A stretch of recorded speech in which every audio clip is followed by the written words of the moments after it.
레스토랑은 저녁 6시, 지배인과 야간타임 승우가 출근하면서부터 사실상 본격적으로 일이 시작됨을 알리는 신호와도 같았다. 그리고 밤 8시에서 10시 사이가 가장 피크타임으로 그 시간대에 모든 5월 매출을 올린다고 해도 과언이 아닐 정도로 정신없이 바쁘게 돌아갔다. 그로 인해 그때만큼은 모두가 마치 자신들도 몰랐던 묘비를 부리는 서커스 단원이라도 된 듯 움직였다.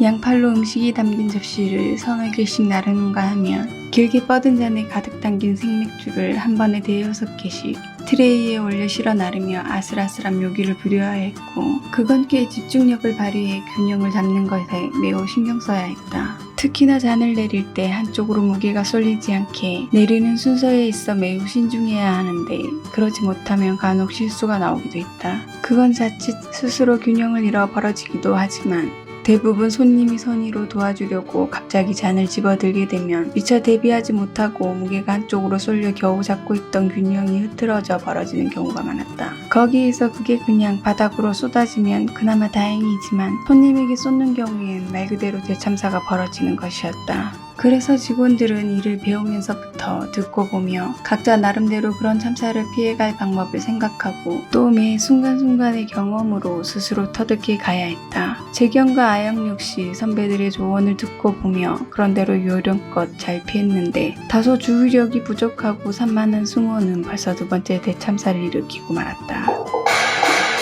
신경을 긁는 소란스러운 소리에 모두의 시선이 한 곳으로 집중되었다. 그 순간 바와 한 몸이 된 듯 꼼짝달싹 하지 못하던 캡틴은 안타까움에 작게 탄식하며 타박하듯 중얼거렸고, 카운터에 있던 지배인은 수습을 위해 신속히 참사가 벌어진 자리로 향했다. 그리고 다행히 두 사람이 허리 숙여 깊이 사과하며 세탁비를 변상하는 것으로 하고 별다른 문제 없이 일단락되었다. 그 후 지배인은 말없이 누구보다 난처하고 당황했을 것을 알기에 한껏 풀이 죽어있는 승호의 등을 가볍게 두들겨주고 다시 카운터로 향했고, 캡틴 또한 아무런 내색 없이 주문받은 칵테일 만드는 것에만 집중했다. 재경과 아영 역시 언제든 자신들에게도 있을 수 있는 일이라 그저 남일로만 치부할 수 없었기에 분위기를 살피고 빠르게 뒤수습에 나섰다.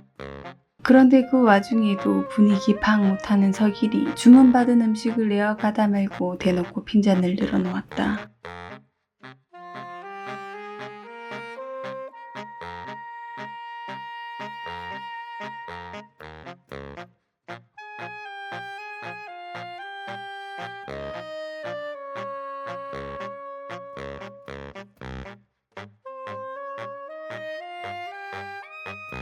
눈치 없이 계속 잔소리를 늘어놓으려는 그를 캡틴이 제지하며 나서자 겨우 멈추고 손에 들려있는 음식의 주인을 찾아가기 시작했다.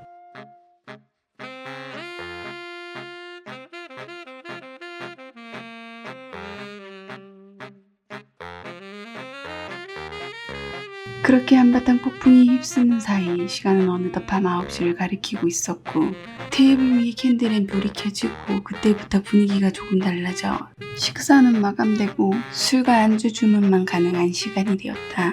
그 말인즉 곧 주간타임 직원들의 퇴근 시간이 가까워졌음을 암시했다. 서울의 겨울밤은 부산과는 비교도 되지 않을 만큼 추웠다.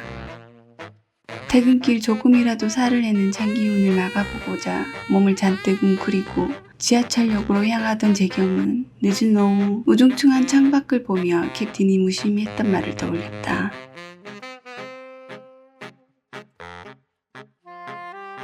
태어난 운이라곤 쌀아기조차도 본 기억이 손에 꼽을 만큼 적었던 그녀는 흔한 비를 예상하듯 하는 말에 자신이 정말 서울에 있다는 것을 다시 실감하며 당장이라도 하얗고 차가운 꽃송이들이 흩날릴 것 같은 기분이 들었다. 자신이 타야 하는 지하철 직구가 보일 때쯤 정말로 그토록 보고 싶었던 눈이 내리기 시작했고, 그건 상상 이상으로 멋지고 아름다웠다. 그 광경에 취한 재경은 하늘 어딘가에서부터 내려오는 차갑지만 이쁜 눈을 향해 손을 뻗으며 잠시 회상에 잠겼다. 부산은 아무리 날이 추워도 눈을 구경하기란 하늘의 별 따기만큼 어려웠다. 그래서 늘 크리스마스를 앞둔 시기가 되면 한방눈은 바라지도 않았고 그저 쌀아기는 소식이라도 있을까? 작은 기대를 하며 일기예보에 귀를 기울였다. 하지만 그녀가 기억하는 바론 그랬던 적은 단 한 번도 없었다. 한 번 안면을 든 망아지들은 그때부터 줄곧 매일같이 와서 출근 도장을 찍었다.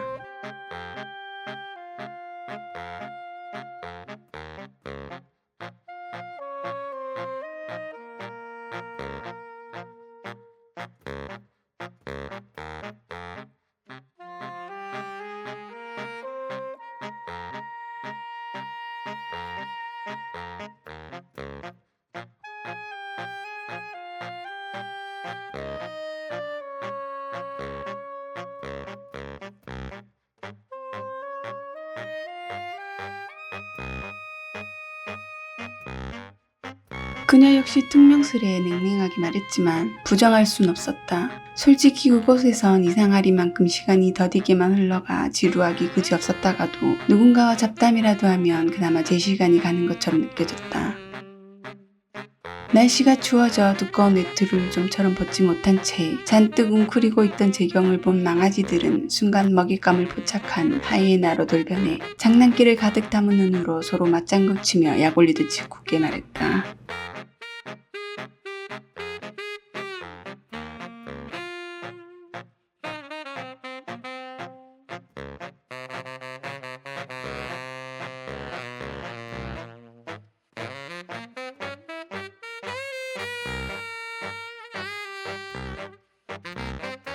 재경은 안 그래도 출근하다 우연히 유리문에 비친 자신의 모습이 두텁고 복슬복슬한 외투로 인해 흡사 둥글둥글한 곰을 연상케 하는 것처럼 보였기에 더 이상 반박하지 못하자 그게 마치 수긍하고 받아들이는 것으로 생각한 것인지 그날 이후부터 그들은 자연스레 그녀를 곰탱이라고 불렀다.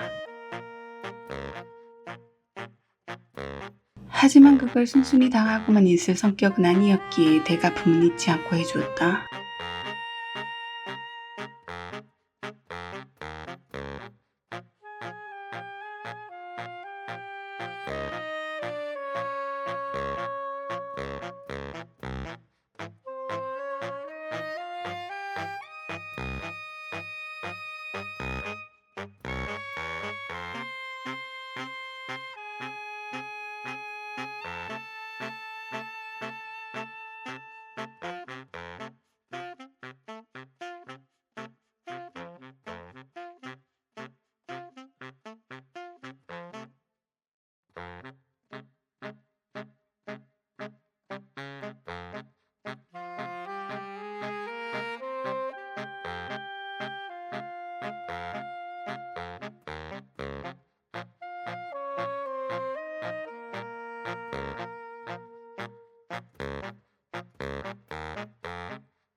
그녀는 그들만의 정신세계를 모두 이해하지 못했지만 재밌고 흥미롭다는 생각이 들었다.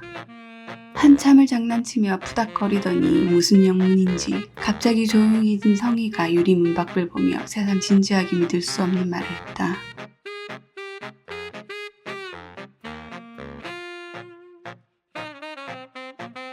그 말의 경수가 터무니없다는 듯이 심드렁하게 대꾸했다.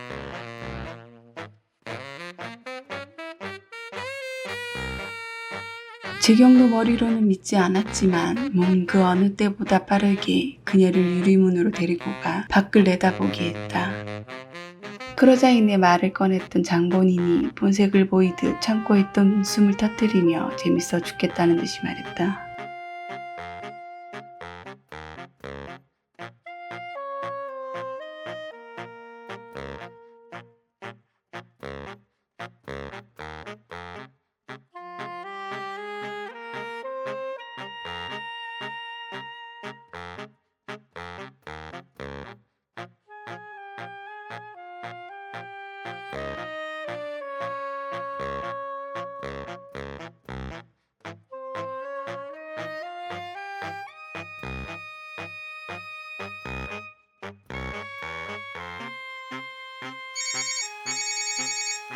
토요일 늦은 오후 친구가 전화로 잔뜩 볼멘 소리로 불만을 토로했다.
그녀들은 잠깐 동안 몇 마디 더 실없는 대화로 아쉬움을 달래곤 전화를 끊었다.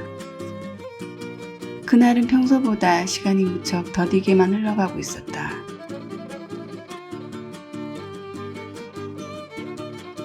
매일같이 오던 망아지들이 웬일인지 종일 코빼기도 나타나지 않았다.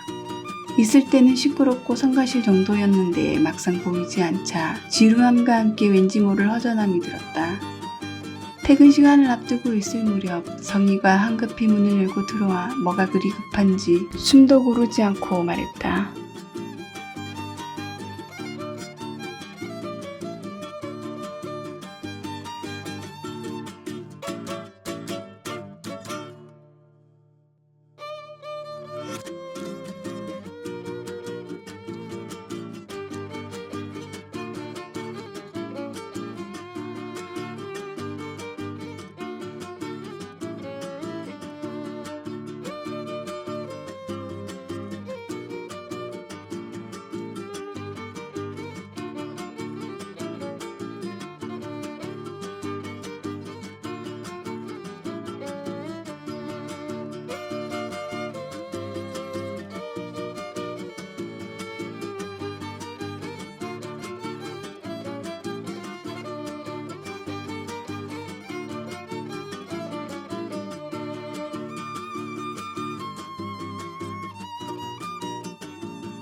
재경은 단 한 번도 극장에서 영화를 보기는커녕 근처도 가본 적이 없었다.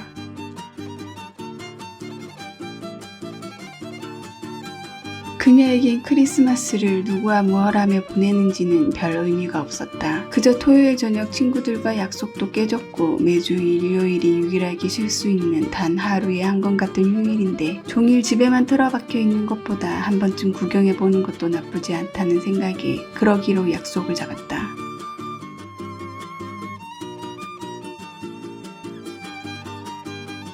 크리스마스 분위기에 어울리게 꾸며진 화려한 서면의 거리는 그것을 즐기기 위해 찾은 사람들의 발길로 북적거렸다.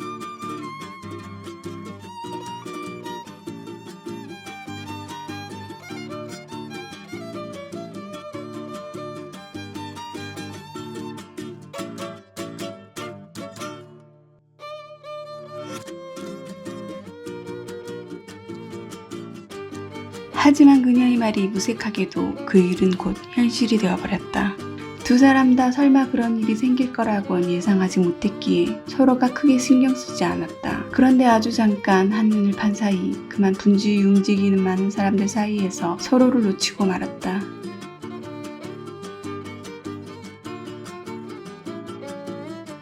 재경은 워낙에 방향 감각도 둔하고 길눈도 어두운 데다 그런 복잡하고 번잡한 번화가를 가본 적은 손에 꼽을 만큼 적었다. 거기다 더욱이 혼자서 돌아다닌 적은 처음이라 쟁걸음으로 성희가 갔을 방향을 따라 황급히 쫓으며 찾았지만 다들 비슷한 모습의 남녀들이 쌍쌍이 붙어 다니는 탓에 도통 찾을 수가 없어 적지 않게 당황해야 했다. 물론 그렇다고 말처럼 이해가 될 리는 없겠지만 그렇게 서로를 찾아다니며 헤매느라 상영 시간을 놓쳐버리면 원망과 책망을 들을 뿐 아니라 하이에나로 돌변하고 물고 늘어지는 망아지들에게 한동안 놀림감으로 전락될 건 불보듯 뻔했고 그건 생각만으로도 귀찮고 짜증나는 일이었다.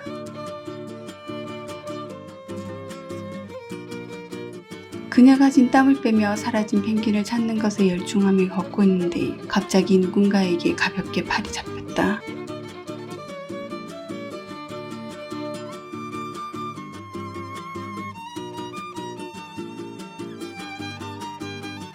놀람도 잠시 얼마나 애타게 찾아다녔는지 그 순간만큼은 동생뻘인 소년이 하는 주제넘은 핀잔도 곰탱이라는 말도 달가울 정도로 다시 만난 그 아이가 무척 반가웠다.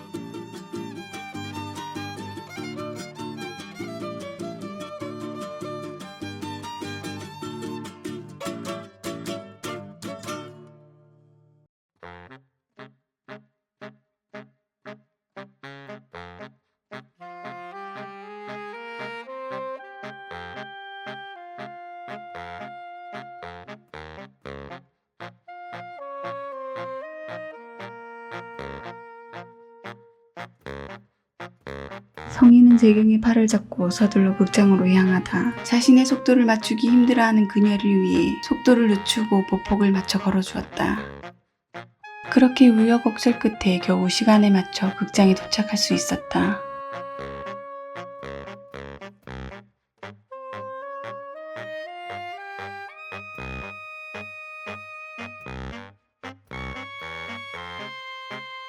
그녀가 선호하는 장르는 공포였고 로맨틱 드라마나 영화는 한 편을 온전히 다 본 적이 없을 정도로 비선호하는 장르였다. 아직 이성과 사랑에 큰 관심을 두지 않았고 특히나 타인의 사랑엔 전혀 관심도 공감도 하지 못했다. 어차피 영화에 대한 큰 기대는 하지 않았지만 장르가 장르인 만큼 상영관 안으로 들어가기 전부터 이미 지루한 기분이 들더니 아니나 다를까 영화가 시작된과 동시에 눈이 감기기 시작하더니 종래에는 고개까지 이리저리 떨구고 숙면에 들었다. 그렇게 재경은 영화 한 편의 스토리를 몽땅 잠과 맞바꿔버렸고 아무것도 모르고 한창 영화에 집중하고 있던 가여운 소녀는 무심코 옆을 보다 뜻밖의 끼어든 호로에 질겁하고 말았다.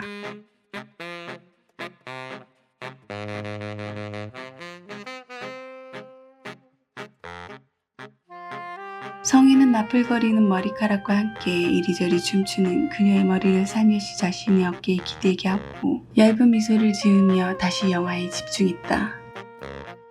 그날 재경은 놀림거리를 만들지 않으려 무던히 했던 노력이 무색하게도 또 하나의 놀림거리를 자체 생산하고 말았다.